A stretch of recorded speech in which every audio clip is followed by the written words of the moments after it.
Good morning, students. Today we will solve the numerical based on angular velocity, angular displacement, and angular acceleration. This numerical is from textbook. Let us read the numerical first. A fan is rotating at 90 revolution per minute. Means initially fan is in rotational motion. To students, initial frequency is given. The frequency is 90 revolution per minute. Students, 90 revolution per minute, we have to convert into what? Revolution per second. For that, we will divide it by 60.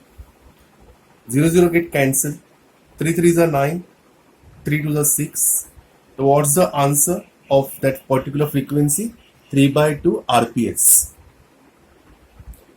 From this 3 by 2 RPS, we will find the angular velocity. The formula for angular velocity is what? 2 pi multiplied by frequency. So 2 pi multiplied by frequency is 3 by 2. This 2 get cancelled. So what is the angular velocity? Initial angular velocity is what? 3 pi radian per second. Let us continue the question. It is then switched off.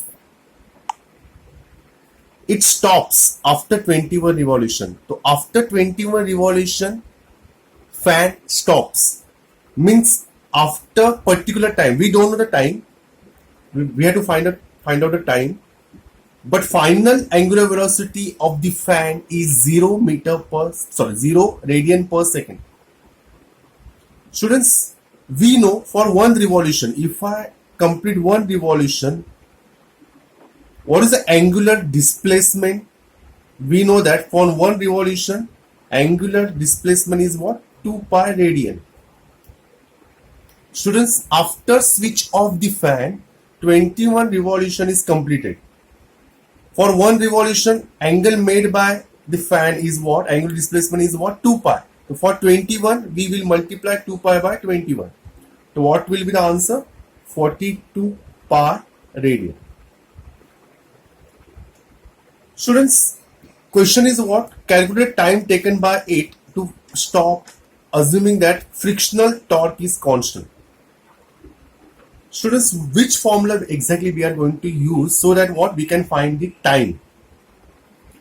Students, as we know, what is kinematics equation for linear motion? Final velocity square minus initial velocity square plus 2 times of acceleration multiplied by displacement. As we know, fan is what? Rotating, means tip of the fan is performing circular motion. For a circular motion, we have to consider what? Instead of final linear velocity, we will consider final angular velocity. Initial linear velocity, instead of that, we will consider initial angular velocity. Instead of linear acceleration, we will consider angular acceleration. And instead of displacement, we will consider what? Angular displacement. From this particular equation, we can find the value of alpha or expression of alpha. Say this is equation number 1.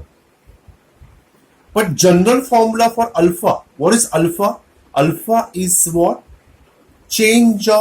Rate of change of angular velocity. Rate of change of angular velocity. The formula for this alpha is what? Omega minus omega naught upon time. So we know that the formula for alpha is what? Omega minus omega naught upon time. Or from kinematics, there is one more formula for alpha. Alpha represent what? Both the equation. So we will equate both the form. If I equate to omega minus omega naught upon time is equals to omega square minus omega naught square upon 2 times of theta. We will say this is from 1 and 2.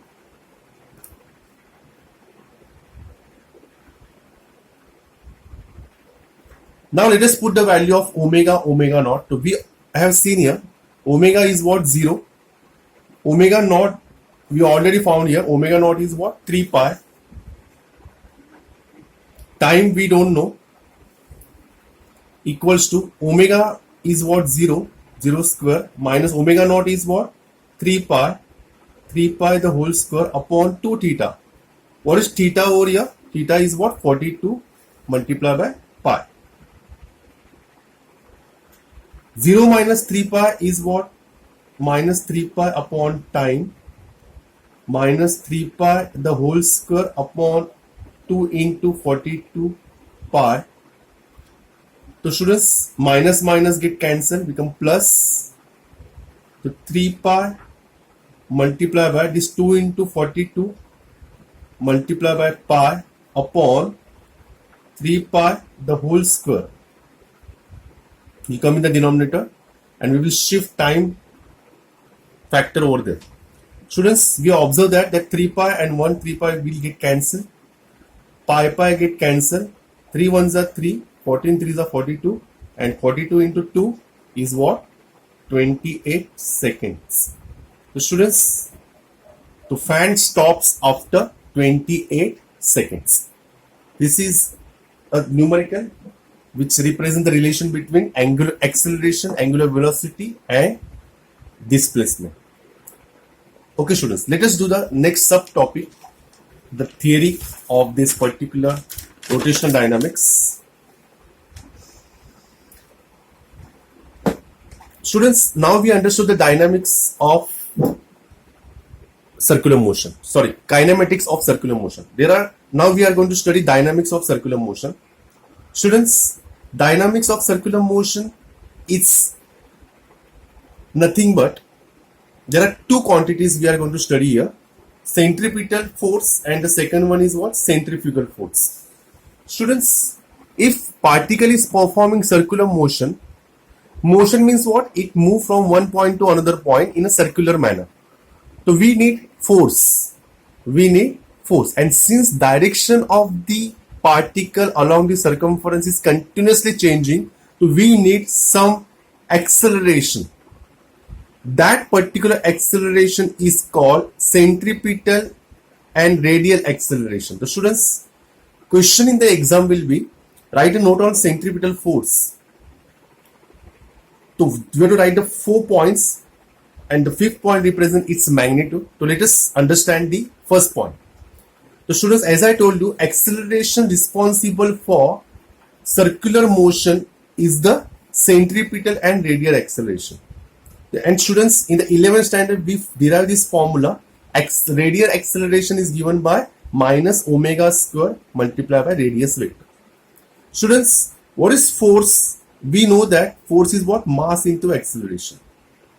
And if I multiply mass to the radial acceleration, I will get what? That force which will help to that particle to perform circular motion. Such force is called centripetal force. So students, the force providing this acceleration is the centripetal force or radial force. The formula is what? In place of A, we will put this value omega square r. So what is centripetal force? Formula for the centripetal force minus omega square r. Students, since it's a vector quantity, force is a vector quantity, what is direction? Direction of centripetal force is always towards the center. If I consider particle performing circular motion, the direction of the force is always toward this center, but it's a center seeking. Remember this. The direction of this force means what? Centripetal force is always along the radius and towards the center. Students, third point represent, while performing circular or rotational motion, the resultant of all the real forces acting upon the body is towards the center. If body is performing circular motion and the motion is occurred due to the 3 or more forces or 2 or more forces, and direction of 2 or more forces are towards the center, then the resultant of 2 or more forces is nothing but centripetal force.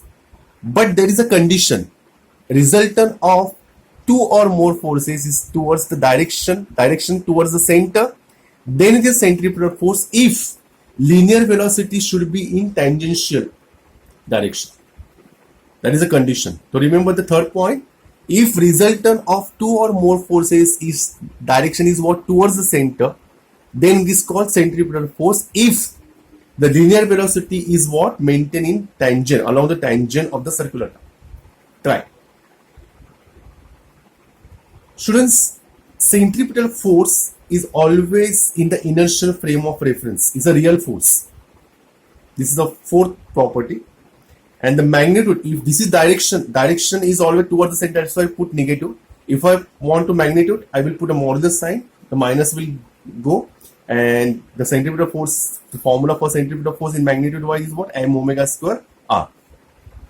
Since V is equals to R omega, or omega is equals to V upon R, so we can replace this omega, then we will get what? Three formulas for centripetal force. They are interdependent. Students, the last dynamics of the circular motion is centrifugal force. Students, while traveling on the circular track, body is performing circular motion, but the objects inside that particular body feel outward force. Students, when we sit in the bus take the left hand side, we move right hand side. We move due to the force, which is non-inertial frame of reference. Such force is called centrifugal force. The quantity, magnitude-wise, both are same, but direction-wise, it is both are opposite. Centrifugal force and centripetal force, direction, magnitude-wise, they are same, but direction-wise, they are opposite. So, what is the direction of the centrifugal force? It is away from the radius. It is away from the radius. Students, it is a pseudo force. Pseudo means what? This is not a real force. This is non-inertial frame of reference. It is always in non-inertial frame of reference. And students, if I observe that centripetal force is always negative of centrifugal force, direction wise both are different. And if I shift minus symbol over there, the centripetal force plus centrifugal force is always be 0. So net force or resultant force acting on the system is always 0. Hope so you understood this particular topic.